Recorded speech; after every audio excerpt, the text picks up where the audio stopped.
I think about dreams. I think that if anything has been with us since the dawn of humanity, it's been dreams. But do we know why we dream? Do we know what dreams are?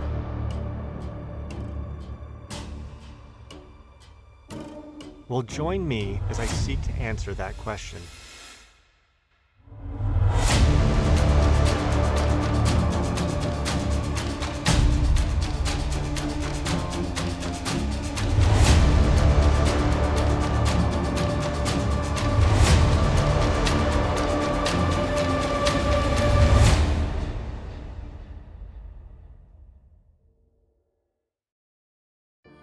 Dreams, where the human mind goes to explore places unavailable to our waking minds and bodies. A place that has influenced the works and insights of our countless ancestors. But did you know that some of the greatest works ever composed by humankind, ideas and inventions that have shaped the course of history, that they have their roots of inspiration in a dream? The following individuals changed the world around them from the dreams that they had.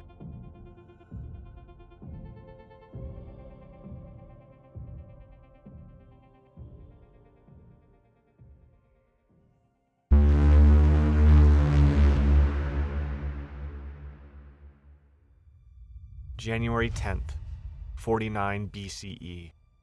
Julius Caesar sits anxiously on Gaul's side of the Rubicon, knowing that if he crosses the river, he would plunge Rome into civil war. He thinks to a dream that he had 18 years prior, one where in the dream he offered violence to his own mother. He thinks of its interpretation, how his close advisors and the wise women of that age told him that it meant that he would one day conquer Mother Earth herself. Rubbing his sleepless eyes, he looks forward. In front of him, fields, lands, all belonging to Rome. He thinks of the dream he had just the night before, similar to that of the dream he had 18 years ago, but with a different tone. This one did not contain violence toward his mother, but rather an incestuous relationship with his own mother. One that his advisors would interpret as conquering the motherland of Rome herself. It's believed that these two dreams helped influence Caesar to cross the Rubicon that day, an event that would forever change the shape of the world, transforming Rome from the republic that it had been for nearly 500 years to an empire.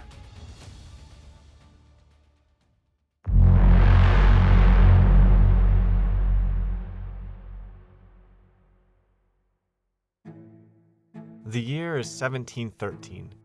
Italian composer Giuseppe Tartini lies fast asleep.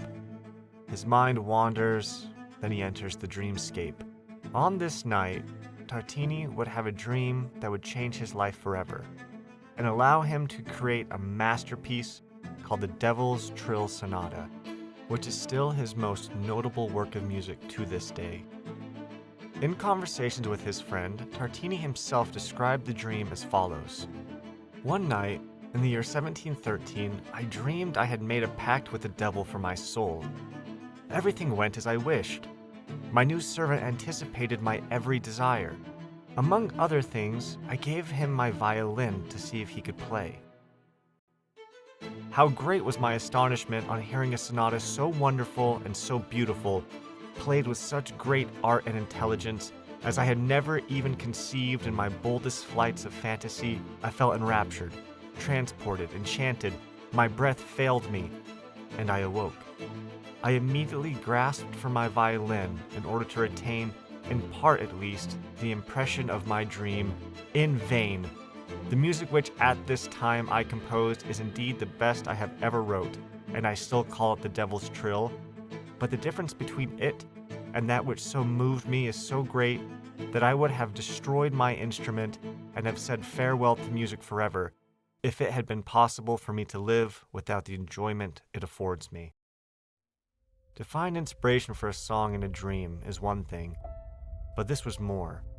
Tartini claimed the devil himself played the song for him in his dream, one so beautiful that he admits he could have never had wrote such a song from his own inspiration, and one so beautiful that he in vain tried to recreate it upon waking, but he did it no justice. A song that he is best remembered for, a song still beautiful, fails in comparison to the source material of his dream.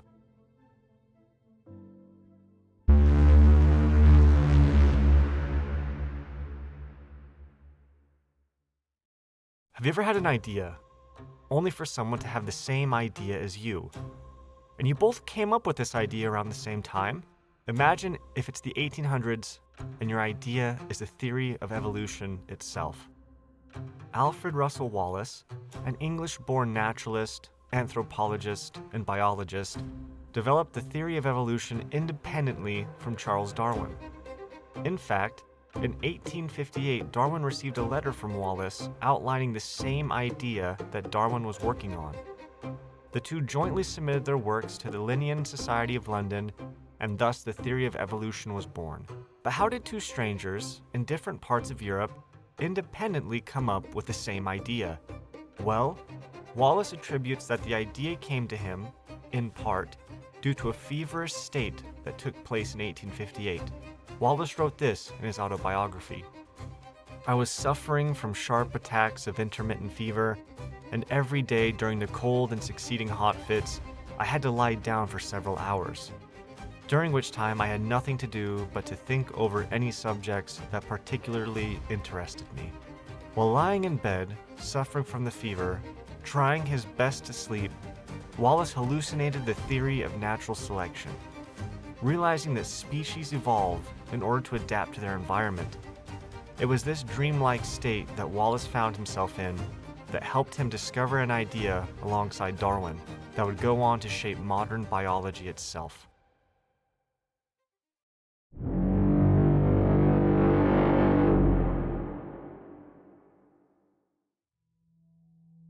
Of all of the discoveries made by humankind, few are as influential as the scientific method itself. René Descartes is often considered the father of modern philosophy and also helped lay the foundation for rationalism in the modern age. But Descartes didn't begin his life as a philosopher or a scientist. Rather, he began as a mercenary in the Dutch States Army. It was during his time enlisted on a cold November night in 1619 where he'd fall asleep and have 3 dreams of great significance. In his first dream, Descartes found himself walking on a street when suddenly phantoms appeared to him. Descartes, feeling terrified, suddenly lurched in the dream. Finding himself off balance and frightened, Descartes had an overwhelming desire to seek a chapel so that he could pray away the phantoms. He recalls being blown around by the wind, unable to stop or turn, unable to look at the people who he passed by on the street. And then the wind violently pushed him towards the chapel. Upon reaching the chapel, Descartes could see a man standing in the courtyard with others standing near him, all still, motionless. The man standing in the courtyard spoke out to Descartes, telling him if he wanted to find Monsieur N, then he would have something to give him. Descartes recalls that he imagined this item was a melon from another country. Shortly after, he awoke. Following this dream, a few hours later, Descartes falls asleep again. Here he has the second dream, which is brief, but upon falling asleep, he hears a sharp crack of noise, which woke him up as he thought it was thunder. His gaze darts around the room, for to his surprise, he witnesses sparks of fire dashing around the room, ricocheting from the walls. He hurried and closed his eyes, then opened them. The room was clear. He laid back down in bed and fell asleep once more. The third and final dream is often cited as the most influential and the one that placed Descartes on the path that he would follow for the rest of his life. In his dream, Descartes sees a book, a dictionary to be precise. It sits on the table in his room, but before he has the opportunity to open the book, another book appears. This one he refers to as the Corpus Poetarium, a book of poems. Descartes begins to read the Corpus Poetarium, and he stumbles upon the verse, "What path shall I follow in life?" Descartes then attempts to find another line within the book. He senses a man in the room with him, and he wants to show this man the verse he seeks. But he cannot find the poem he seeks. The poem is called Est and Non, or It Is and Is Not. As he flips through the pages, he then comes across some small portraits. He then begins to explain to this figure in the room that he did not know how he came into possession of this book, when suddenly it vanishes. Once more, he sees the first book on the table, but this time Descartes notices that the dictionary is incomplete. Upon this realization, Descartes also realizes that he is in a dream. It's upon realizing that he is dreaming that Descartes begins to interpret his own dream while he is within it. He states that the dictionary represents science, the book of poetry represents philosophy and wisdom, and he sees a world where the two are united. He sees a great work unfinished, one that must be built upon by a new school of reason and rationale. He thinks of the poem, "What path shall I follow in life?" And then he makes his decision.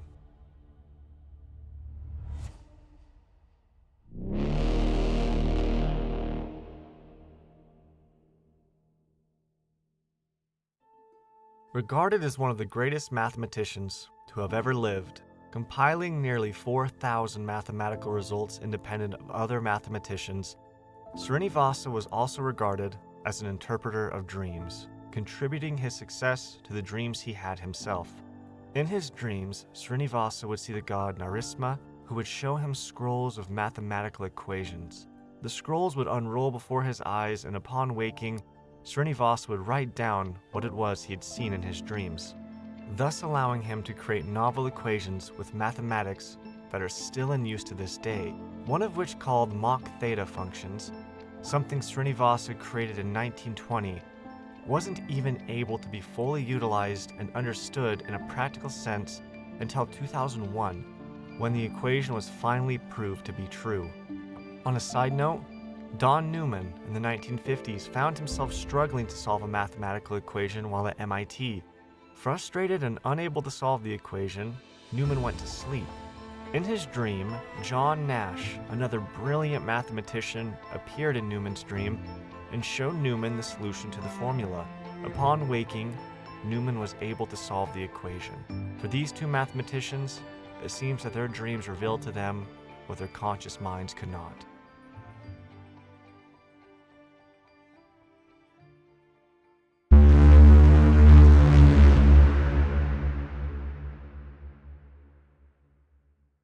Russian chemist Dmitry Mendeleev has spent the last few years working on a way to categorize the known elements.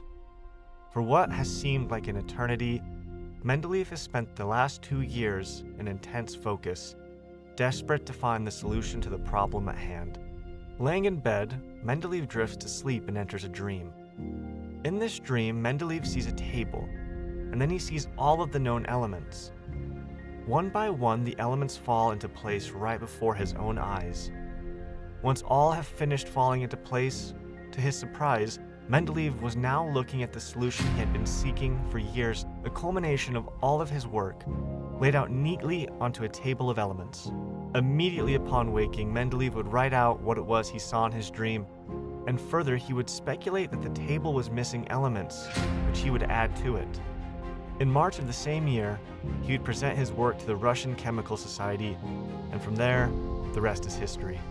Later, in 1875 and 1886, two of the elements he predicted, gallium and germanium, were proven to be correct, and thus added to its periodic table of elements.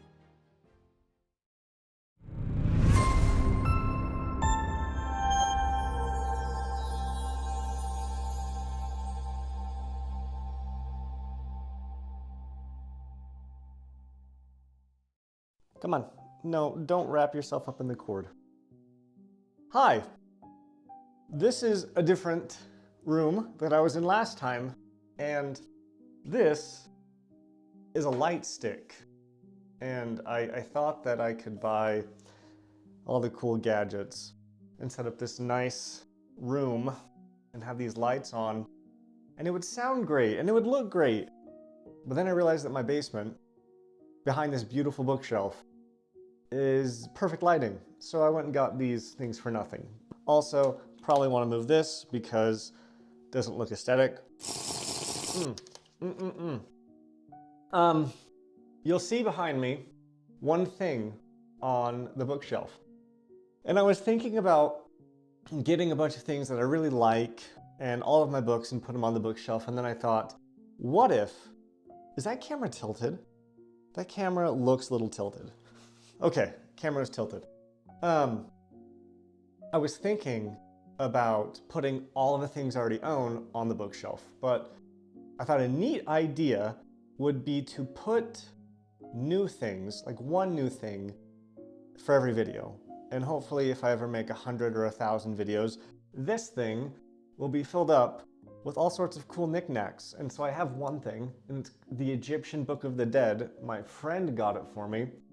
He mailed it all the way from Missouri, and I'm gonna read it, because I'm a big Egypt nerd. So yeah, maybe we'll see new cool things on this bookshelf. There are different types of dreams. I don't want to see that. And so in this first part of the video, we went through the famous dreams in history, and there were many more. I actually had several more lined up to cover, and then it just started to get too much. I may add those in some YouTube shorts or something, but the structure of benzene was actually discovered in a dream, and the experiment for neurotransmission or transmission between muscles and nerves, something along the lines of that. I can include links to those two researchers so that you can see what it was that they had a dream of and how it influenced their work. But the ones that really stand out to me is Tartini's is really fascinating. Having a dream about the devil playing you a song. You wake up, you play the song, ends up being your most popular song. So to have this divine, I don't know if I'd call the devil divine inspiration, but some type of dream where you hear music that you've never heard before and you wake up and create it, it's really cool. So I listened to that song a lot when I was creating this video. So we went over the dreams of the past, and what I'd like to go over now are the different types of dreams. And there's actually a handful of different types of dreams. You have your daydreams, you have your prophetic dreams, prophetic, you have prophetic dreams. You can have nightmares, you can have false awakenings. There's a myriad of different types of dreams. And depending on where you read, some will give you a list of 10, some will give you a list of 4. I want to go through 8. 1, 2, 3, 4, 5, 6, 7. I want to go through 7 different types of dreams. Hi. The first is daydreams. So daydreams are fascinating because you're not actually sleeping, but it is okay, sir, you need to get down. Wardrobe change. I recorded this entire video only to look at my phone and realized it had died. So phone died, and then my computer broke, and I started a new job all within the same few days. So this has been waiting to be recorded, and here we are. So pardon the change of clothing.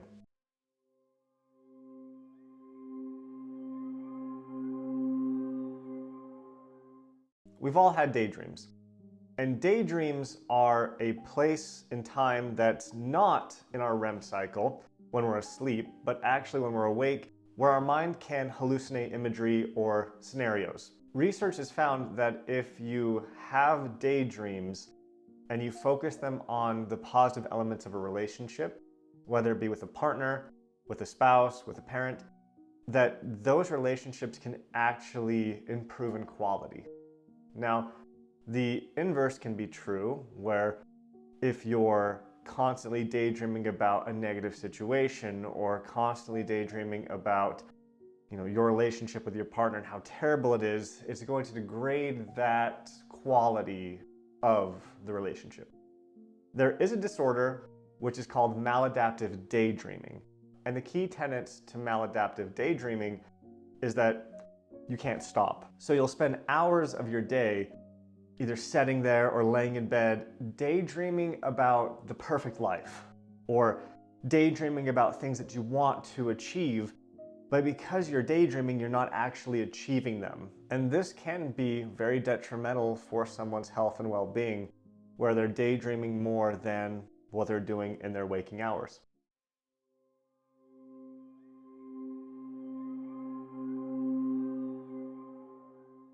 Imagine you wake up, you get out of bed, you get up, you go brush your teeth, you pour yourself a glass of orange juice, you start eating breakfast, and then all of a sudden things feel off.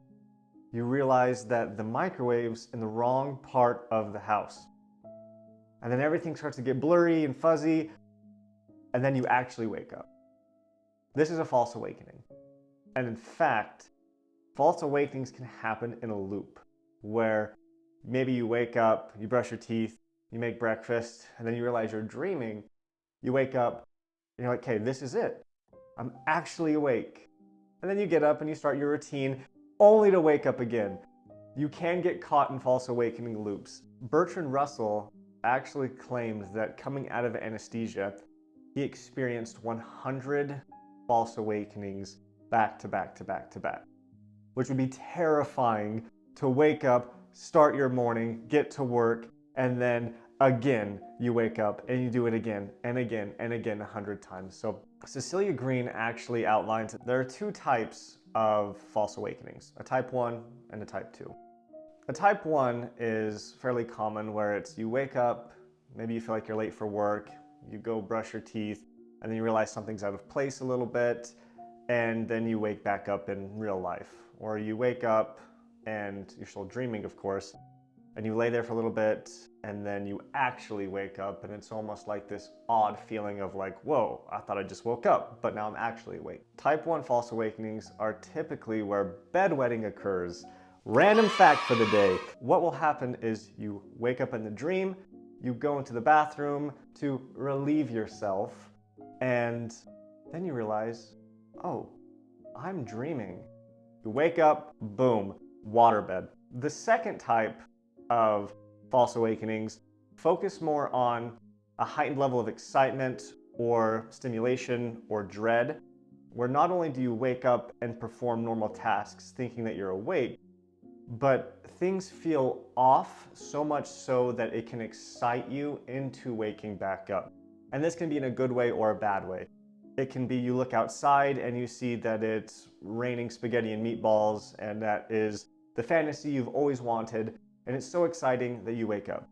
Or it could be maybe you go brush your teeth and you go into the kitchen and everything's moved around and you start to feel scared, you start to feel like everything's wrong, and then this causes you to wake up. So type 1, a little more mild, typically where you're going to wet the bed. Type 2 is a little more emotionally extreme, and you can get caught in a false awakening loop where you constantly wake up and wet yourself 100 times. I'm not sure if that actually happens.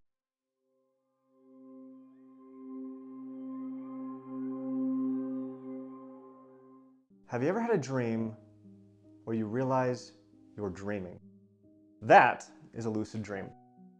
A lucid dream is defined by the ability to become lucid while in a dreaming state. And while lucid, there are some things you can do within the dream. You can not necessarily control it, but you can navigate yourself and orient yourself as the dream is occurring. This is where people state that they can fly, where they can meet loved ones, where they can meet people who have died, where they can meet mythological creatures. They can do whatever they'd like within the dream, so long as it doesn't excite them to the point where they wake up. I've actually always been fascinated with the idea of lucid dreams since I was a kid. And the interesting thing about lucid dreams is that they've been proven to be true. Back in the 70s, two researchers named Dr. LaBerge and Dr. Hearn were actually able to prove that lucid dreams occurred because they recognized that dreaming occurs in the REM stage of sleep, which is rapid eye movement. And our eyes are what's moving in the dream. So they thought, what if we ask questions to the dreamer, or when someone is dreaming, they just move their eyes left or right a set amount of times. And so that's exactly what they did. They said, hey, get into the dream, and once you realize you're dreaming, move your eyes left 6 times, move your eyes right 7 times. And they were able to observe that and see that once someone got into the dream, they could do that, which thus proved that lucid dreaming was a real phenomenon. They've actually also found that you can communicate in real time to someone who is dreaming. There was a depiction that I was looking at where they had a speaker saying, "What is 8 minus 6?" to the person dreaming. So they were hearing this as they slept. And then in their sleep, they can move their eyes too, maybe left twice or right twice. And the observer can see, oh, hey, they heard the 8 minus 6. They answered with 2 eye movements. Therefore, we can communicate with the dreamer, which is kind of weird. There are also ranks associated with your ability to lucid dream. So the ranks go from beginner to experienced to proficient and expert. Or in simpler terms, silver, gold, plat, diamond. Not only can your friends be a higher rank than you in real life, but they can be a higher rank at dreaming than you. Ben, I'm talking to you. Anyway, lucid dreaming ranks. They just outline how much of the dream you can control, and it does take years of practice. The final stage, the expert, is referred to as mastery of the dreams. You typically only see this in Tibetan monks, where they've dedicated their lives to learning how to lucid dream, whereas the beginning stage, the beginner, may not even recognize that they are dreaming. They may not recognize they are in a lucid dream. And from there, you can just practice more and spend more time trying to lucid dream to level up your rank. There's a few different methodologies for how you can lucid dream. You can perform physical actions in your day-to-day life, which may translate to a dream, such as trying to push your finger through your palm, or looking at your watch, or other various things where in your normal day-to-day life, you can't push your finger through your palm. But in a dream, you may do it so often in real life that you just do it in the dream and you realize your finger goes through your hand. And you can recognize, like, oh, I'm dreaming. And from there, you can begin to perform lucid actions.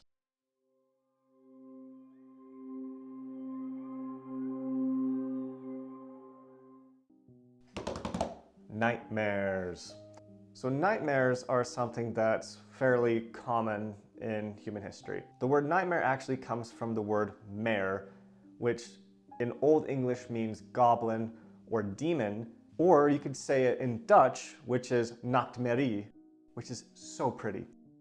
Anyway, the most common types of nightmares are, I actually had to do some Excel for this because I'm a nerd, and found that these are the most common types of nightmares. At the least common, you have environmental abnormalities.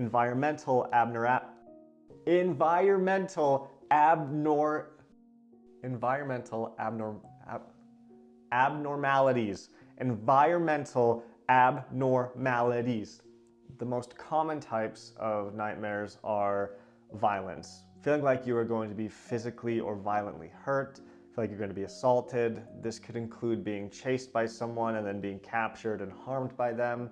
And the least common are going to be environmental disasters. In between there's a list of most common from least common. These include things such as your teeth falling out, or you falling from a far height and then it's causing you to wake up, to being chased and you can't run fast enough, to being hunted, to your phobia such as spiders or the dark or public speaking. Nightmares are a very common thing in human history.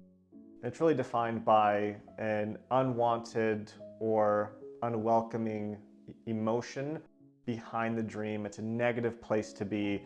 You wake up typically feeling dread. Overall, it's just an unwelcomed place to be as far as dreaming.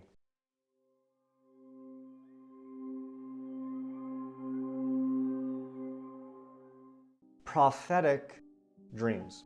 Prophetic dreams are similar to how maybe Tartini had the dream where the devil spoke to him and showed him a song. Not that the devil is a prophet, but rather some type of divine information or knowledge. Again, not that the devil is divine, but something unknown and miraculous. Oh my gosh, the devil and miraculous is not... Something shows up, shows you something really cool. You don't know how you know, but it was awesome. So Nostradamus actually is a great example for prophetic dreams, where he goes to sleep, he has dreams of the future, he has visions and hallucinations of what's going to happen, or what historical figures are telling him and warning him of past situations and how they're going to influence the future. Another great example is biblical dreams. Any biblical figure that has a dream from maybe God or an angel prophesizing what's going to happen. The devil in Tartini's dream, though it's not divine, providing some insight into something he may have never have known or figured out himself, could be prophetic. And in the past, typically a lot of dreams were considered prophetic. Before a great battle, before a great change, great rulers, Greek, Roman, Caesar's dreams may have been considered prophetic. Even if they didn't physically see an angel or a goddess, they could interpret everything as a prophetic dream, thus contributing to their actions and inspiring them to do great deeds.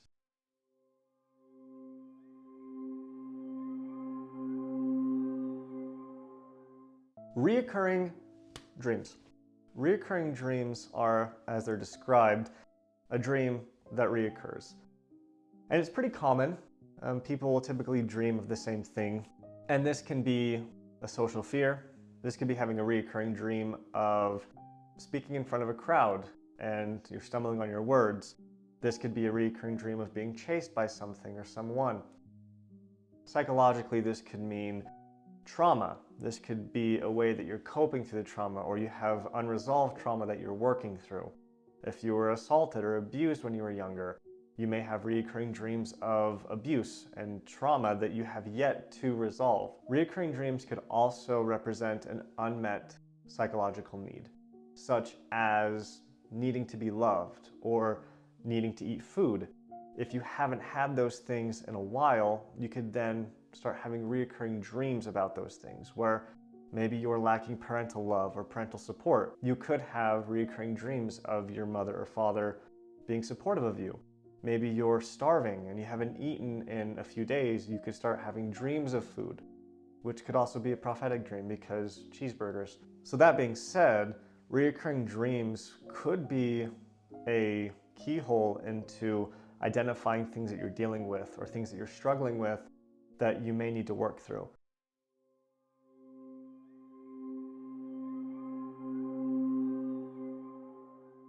The last type of dream is a non-REM dream. So most of our dreams occur in our REM cycle, the rapid eye movement, but dreams can occur in the non-REM stages, and these are called non-REM dreams or quiescent dreams. And in the past, these have been used as tools for inspiration and creativity.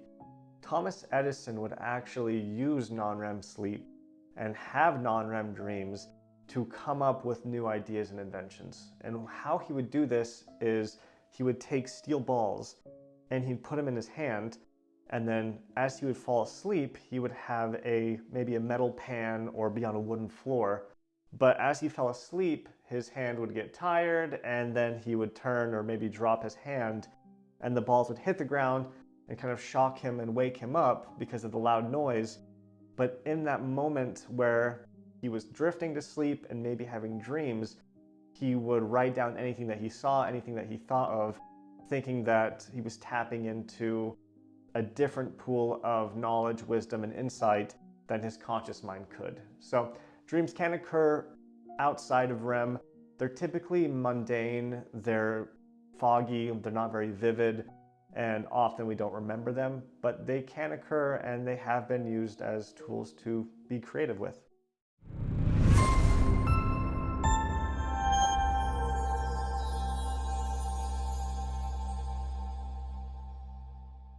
Now that we've went over the types of dreams, and again, that's not every type of dream. You could break down nightmares into a million different subcategories, but those are the basic ones that I wanted to go over.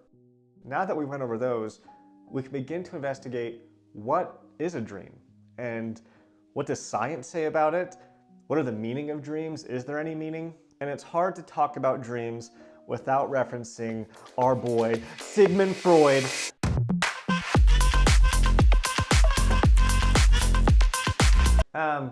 Sigmund Freud, the best way to describe Sigmund Freud is sex, cocaine, and rock and roll.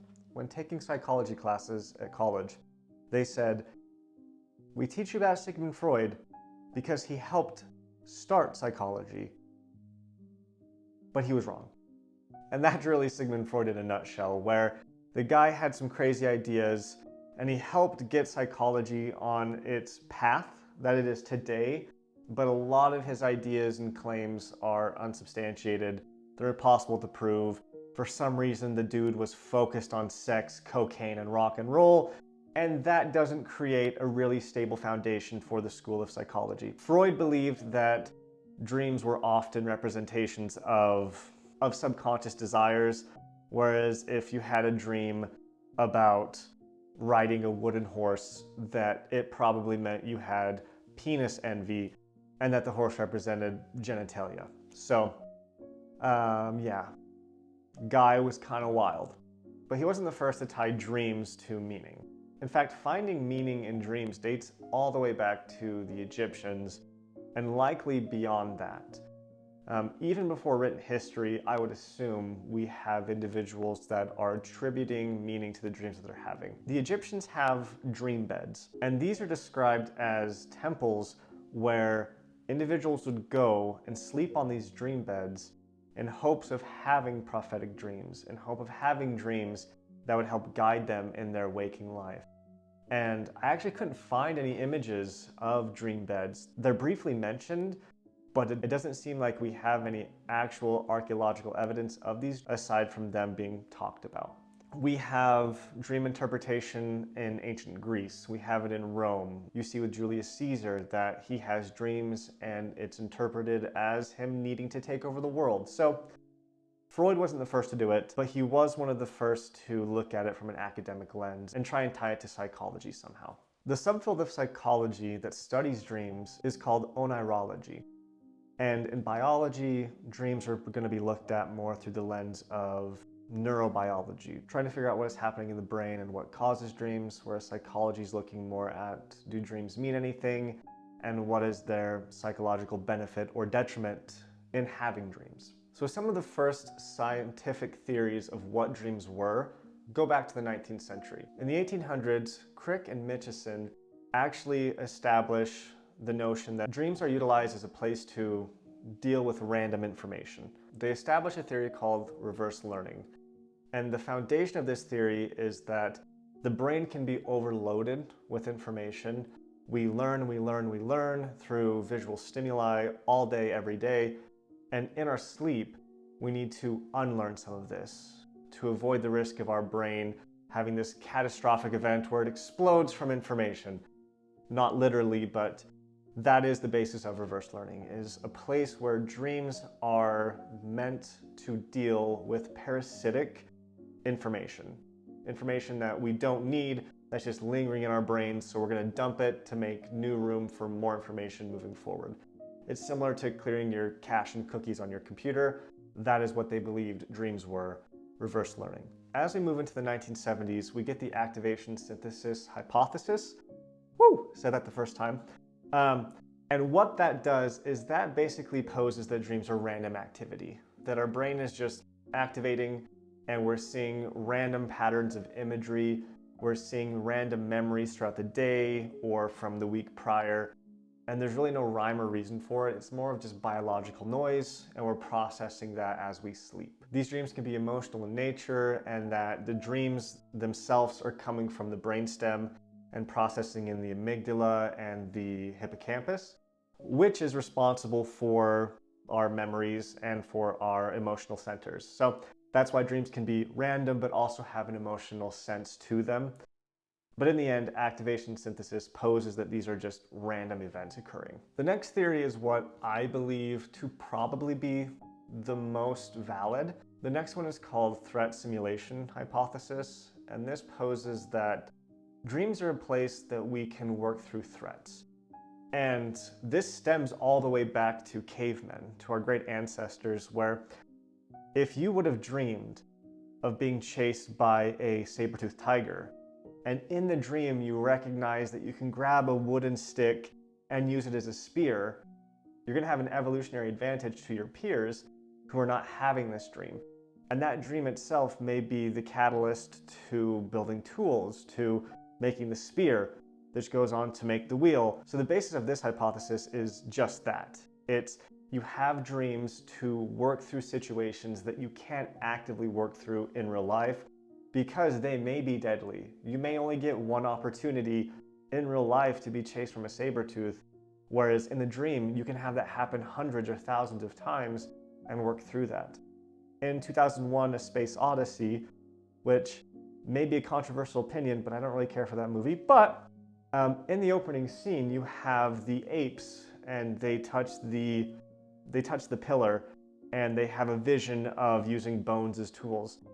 That is similar to threat hypothesis. You could have those types of dreams where you recognize a new way to deal with a threat. Threat simulation can also be tied to social simulation theory, where as you're having social situations in the dreams, something as simple as talking in public. It could be having a hard conversation with a family member, where if you have a dream about rehearsing and going through that, you're actually refining your skills and being able to accomplish those. Threat simulation makes the most sense from an evolutionary point of view, where those who are dreaming of events that could be dangerous or dreaming of ways to advance technologically or how to survive, those are going to be the individuals who survive, who carry on their genes. Now, the next hypothesis is probably the coolest hypothesis in my opinion, and it's called the defensive action hypothesis. Basically what it says is when we dream, we are using our eyes. You have rapid eye movement, which stimulates the part of our brain, the occipital lobe of our brain, where vision occurs. And when we sleep, if we didn't dream, there would be no activity in the occipital lobe. And that means the rest of the brain could basically cannibalize that real estate. It's free real estate. And take it over. And so we dream to keep that part of our brain active, to keep it functioning and strong, like a muscle. If you never use your legs, they're going to grow weak and you won't ever be able to use them, whereas it's the same with the brain. In fact, they found that people who go blind due to damage of their eyes, they can see within hours in the brain that other parts of the brain are taking over the occipital area of the brain. So in short, we dream to keep our occipital lobe stimulated and in use during the long periods of dark, which we would normally have, so that other regions of the brain doesn't take it over. And that also has an evolutionary advantage as well, where for those who didn't dream, perhaps their occipital lobe degraded and became less important, and other parts of the brain would have taken over, which didn't allow them to see very well, thus hindering their ability to survive. So it's a cool theory to think that parts of your brain would consume the other parts of the brain and take over their real estate. I still like the threat simulation hypothesis because in my mind it just makes more sense, but both hypotheses are still interesting and could be valid.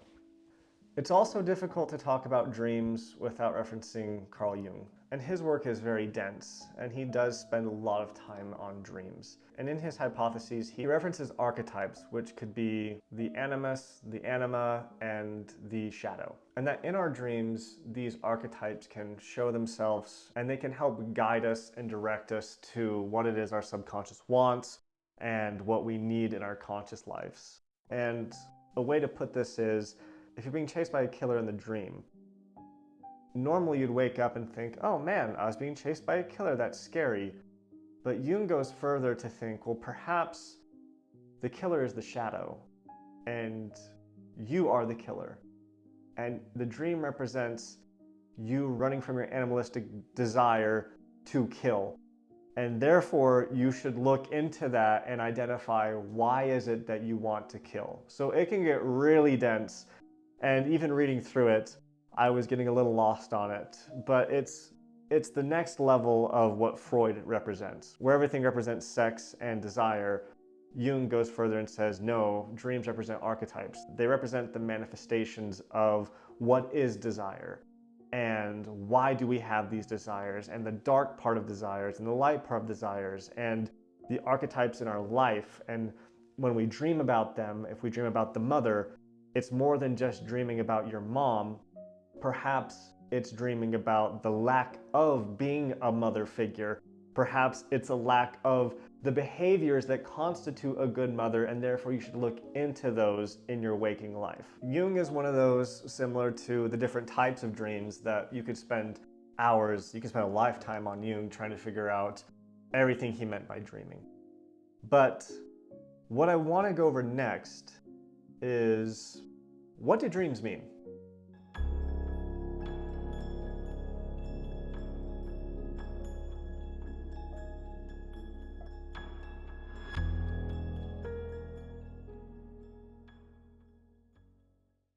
And so we've looked at the scientific explanations of dreams. We've looked at threat simulation hypothesis. We looked at the free real estate hypothesis. And science says that dreams can be random. They can be meaningless. They can just be random patterns of memories from the day before. Or they can provide some evolutionary advantage where we can act out scenarios that we normally couldn't in our day-to-day lives. But they don't answer, do dreams have some type of meaning? Or are they truly random? And even if they do provide an evolutionary advantage, such as threat hypothesis, is it all still random, or is there something more? One of my favorite books is called Man's Search for Meaning by Viktor Frankl. And he poses in that book logotherapy. And logotherapy in psychology is the focus on identifying purpose, meaning in the world. It really focuses on your why. Why are you here? What are you doing with the time that you have? Why are you trying to make an impact? And I look at dreams in the same way. In his life, Viktor Frankl went to the concentration camps during World War II. He was a Jew captured by the Nazis.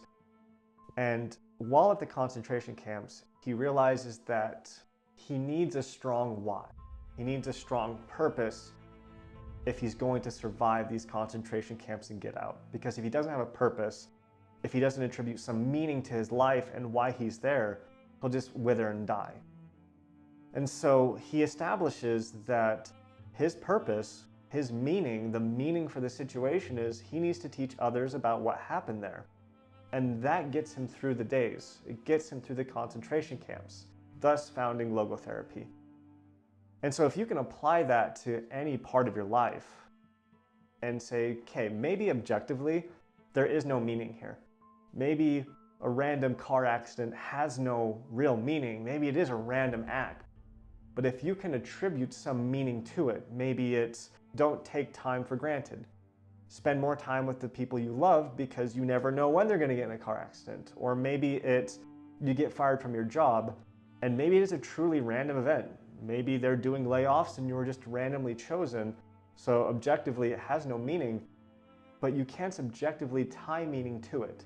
You can think to yourself, okay, randomly got fired. Is now a time for me to reevaluate what I want to do with my life? Was that career I had not fulfilling to me? Maybe I need to look deeper within myself to find some meaning in that. And that's similar to what Frankl did on a greater degree in the concentration camps, is he could have easily been, this is all meaningless, it's random pain and punishment, random death, and I'm going to die. There's nothing I can do about it. But instead he attributed meaning to his life. And I think the same for dreams. I think that maybe dreams come from a higher plane or a lower plane, and they do have some objective meaning. But I think it's impossible to prove that. And so until it could be proved, we have to attribute meaning to it ourselves. And it's best to attribute it in a positive way. If you have a dream about standing up in front of a crowd and being nervous, rather than waking up and thinking, man, that was a random dream, learn to attribute meaning to it. Wake up and think, I was nervous in that dream, and I was standing in front of a crowd. Perhaps there's something about my life that I'm not proud of. Perhaps there's something about my life that I want to change.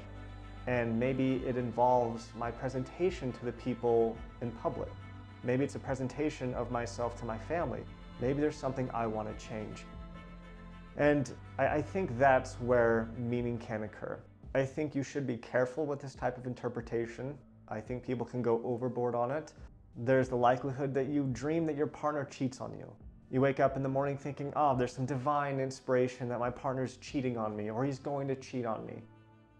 I don't think you go down that path. I think you attribute meaning in a way where you ask yourself why. You say, why would I have that dream? Is it because I'm insecure about my relationship? Is it that I don't trust my partner? Has my partner performed actions or behaved in a way that is untrustworthy? And is this relationship really for me? So you don't take it so literally, but rather read into maybe why you're dreaming that and how you can attribute that to your life in a positive way. Again, you have to be careful with this, and I don't think there's a necessarily perfect way to do it, but it sure as heck beats random patterns of memories, at least in my opinion, because there always needs to be a silver lining to everything, and dreams are one of those things, where if you dream of something, try and attribute some silver lining to it. Try and attribute some motivational insight to it, because maybe it's the reason why you conquer Rome. Maybe it's the reason why you create a beautiful masterpiece that is still a popular song to this day. Maybe it's the reason why you end up helping create the scientific method, or maybe it's the reason why you help identify the theory of evolution. Because all of these individuals could have just had this dream, and they could have thought nothing more of it, that it was some random event. But because they attributed some meaning to it, it caused them to change the world. And who knows, maybe your dreams will change the world too.